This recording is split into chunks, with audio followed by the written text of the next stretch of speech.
because you work a lot with the community and you see what's happening, what their needs are. And I then jumped into being a parent group specialist, and I was very fortunate of having a director there that she didn't really micromanage. She taught us what to do and made sure, that we had those tools. And those were the tools that then gave me the courage to apply for a program coordinator and so on. So now I am, for the time being full-time, because that's the nature of grant work. When grants are over, you have less hours, but we continue to do what we do. So, and that's important. Yes. That really is. And I had another question for you about parent to parent. What are some of the strategies that you apply when you're doing that for parents that are listening that may have special needs children or children with learning disabilities? What are some of the things that you have found helpful as a mother, not just as a strategist? I know you do that, but personally for you. Well, for the whole parent to parent, we always tell our families that being a parent of a child with special needs, nobody's going to get it, sometimes not even family, unless you're living it. So that's the whole basis of parent to parent, of how we can match you with somebody. Because when you're living it, you get it. You get the struggle. You've lived it. So there's a whole different way of looking at things.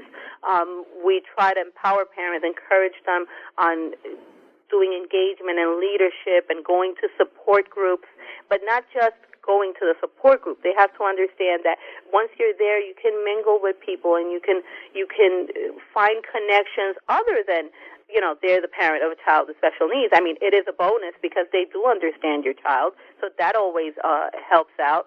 And also culturally, there are a lot of components that impact because of culture, and people need to be aware of that. Within the Spanish culture, there's this thing where, and I recall my grandmother doing it, where you're looking at the professional, and whatever the professional says, he's the professional, he's right. And sometimes you have to teach people to, ask questions. There's nothing wrong with asking the doctor. There's nothing wrong with questioning what the child study team is telling you.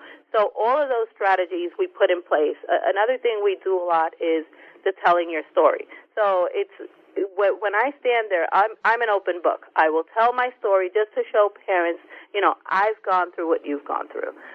This is my story, but, and this is where I am. So from having a child that was completely nonverbal to the age of 8 to now having a child, who's fully included in his high school, and them seeing that, and sometimes I also bring my son so they get to see that too, it provides them hope. It provides them a different outlook that they may or not have had.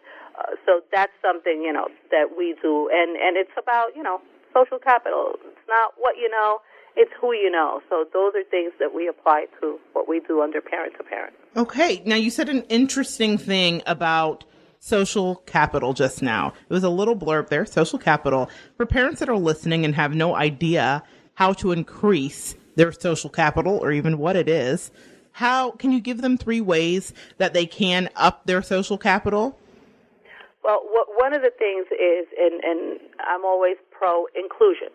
Sometimes as a parent with special needs, you're worried about inclusion because there is this whole array of things that you have in the back of your mind thinking, okay, if I include my child, will he be bullied? If I include my child, will the teacher understand? Will he lose academically? But inclusion is a big thing. I mean, and inclusion is not just about being included in school. It's about being included in all aspects of life. That includes whether if it's your church, your community, your family. We need to have our kids out there so people understand and fully include them. That to me is very important because our kids deserve full membership in our society. Another thing is getting involved. And I know it's very hard for parents when you're, dealing with diagnosis and appointments and child study teams and IEPs and 504s. I mean, it can become very daunting. But if we make that time to get involved, it is crucial because you know what's out there. You start knowing who the players are, and it gives you a leg up on what you're doing. And if you don't have time, one of the things, is times have changed. And sometimes I say it, and parents have different reactions and mixed feelings, but you know what? Facebook and social media is a way of connecting nowadays that we cannot ignore. There are many groups that serve different purposes. Some groups are public, some groups are private, and it is an outlet for the parent who can't really leave home or doesn't have the time. You can go to one of these Facebook groups and ask a simple question as, you know, whose neurologist is good at this, or in my area, please name a neurologist that has been great with you, and you will get immediate feedback, which is important for parents. Also, sometimes, you know, in private groups, I've seen parents, you know, write, I had this situation in a store, this happened to me, and then you get a lot of encouragement, you know. So that has become something that we have to acknowledge that can help us raise that social capital and make those connections. Okay, guys, Brenda has just given you 3 fantastic tips to increase your social capital: inclusion, getting involved, and then connecting via Facebook or any social media site. So even, like she said, if you can't get out because you're consumed with the appointments and the specialists and everything else, we all have access, most of us anyway, to social media, a social media platform of some kind. So there is a way to connect, and you would be amazed at how being connected shifts your perspective and gives you hope and the ability to have endurance to go another day. So thank you so much for that, Brenda. I thought that was a really important point. And you know what? Let me add, recently I was in Arizona for a genetics convention, and I had a mission. When I went there, there is a mother I know who has has 2 children with a very rare genetic disorder, and she was told they were 2 out of 11 in the world. Now, that's going to be a tough match, right? It's going to be very hard, even for us under being alliance members in the United States, finding matches. So I went there. I was able to find specialists who basically told us that there were 25 in the world, and they happened to mention, you know, there's a very, very small Facebook group. So I searched it, and now that mom belongs to a Facebook group of 7 people, but it's more than she had weeks ago. Oh, and my gosh, I love that. That alone is a connection. So that's the power of parent to parent and Facebook combined in one case. I am so happy that this is your path because you're so good at it. And I was so impressed when we spoke earlier, and I realized this, you know, God gets us to be in the place we need to be, even though it may not have been an easy path. You're really brilliant at this, Brenda. I'm so happy for you and that mother that now has 7 people to connect to. So guys listening, if you know someone with special needs or a parent that's struggling with this is a fantastic resource, and take Brenda's advice. Connect. It really will lift your burden. I imagine that sharing all of these experiences are very inspiring. You're fantastic at communicating what you're going through and helping and uplifting. But do you ever bring your children along with you to these workshops? Yes, I do. I bring both my children. Khalil is sometimes a bit more hesitant because he tends to be shy. So, you know, he does get a choice. Sometimes, like I tell him, you know, allowance is dependent on you helping mom. So today you don't have a choice.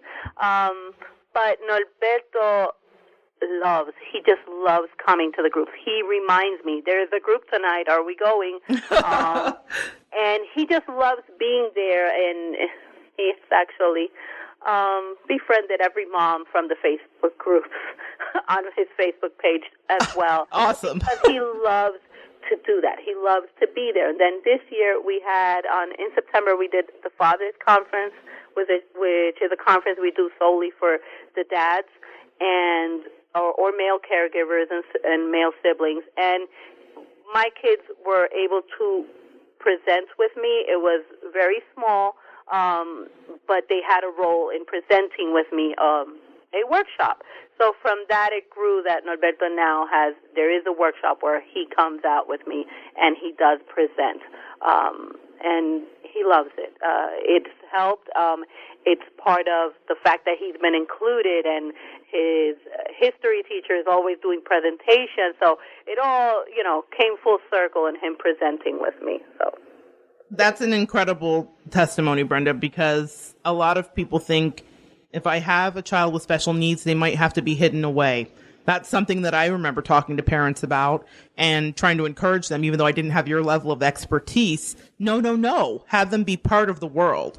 So I think I love that you're turning your experience into a teaching moment for society, where you know that your children can be teachers as well. And it doesn't matter what they're dealing with. They can absolutely be part of our society. You also mentioned, too, working in the obesity prevention for children. And I found that interesting because I have worked as a live-in residential assistant for special needs adults with Down syndrome and various things like that. And I would dispense meds and assist them with meals. But I didn't ever realize that there are programs available for children in that regard. I know that we focused on the adults and their weight was always a concern, but I didn't understand that you guys really focused on children too. Can you tell us a little bit about that? Yes, it is a new initiative that we were funded around December, and we're working on. We're going to provide parents with a curriculum, 6 classes, which New Jersey SNAP Ed program is going to be helping us out with. But the basis of it is to address and prevent obesity in children with special needs, because sometimes that becomes an issue, whether if it's because we have picky eaters due to sensory processing disorders, medication can influence weight. Sometimes we have children who just like to watch TV and do video games, and that lack of movement, creates the overweight. So we're trying to encourage parents to use different strategies, and they'll come out, they'll do the training, and then we will support them through their journey, working with their goals for their families, and we will connect them with resources in the community to get their children moving. It's not necessarily about sports, it's about let's get moving. And that's something we're going to be starting actually in May, because we have confirmed dates. So in May, we're going to be starting. Okay. All right. And I had mentioned just a moment ago of working with some parents that were worried about integrating their children with society. Have you ever come across that? Parents that are maybe embarrassed? I know that's a hard thing to say or hear, but worried about how they might be received. Is that something that you have any familiarity with? It happens. It is something that we can't deny. It happens. I see it on Facebook posts where parents get discouraged because they'll either come out and then they get the stares or the unsolicited advice on how to manage your child, and people questioning your parents' skills. I've been there. I mean, I've been where I've been followed by security on account of my son having a tantrum at a pharmacy in Puerto Rico. I've been told to leave a movie theater, which I refused to, and I didn't. And sometimes, you know what, you just have to go, whatever, this is my life, and I don't need to make it comfortable for other people. I need to make it comfortable for my child. And if I don't expose him, then what does that mean? I will never go out. That's how I used to see it when my son was smaller and he was having all these tantrums. I was like, okay, so if I stay home, then what does that mean? I'll never go to the pharmacy with him. I'll never go to the supermarket. We'll never go to a movie theater. You know what? It might be sometimes even embarrassing at first, but if we continue to do so, it will get to a point where it gets better.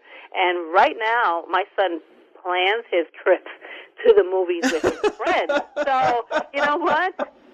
You did it right. It took years. It took years because it doesn't happen overnight, but now he got something out of it, So absolutely. I look at it that way. So it is hard. I'm not going to say it isn't. There are moments when you come home and you break down and you're thinking, did I do the right thing?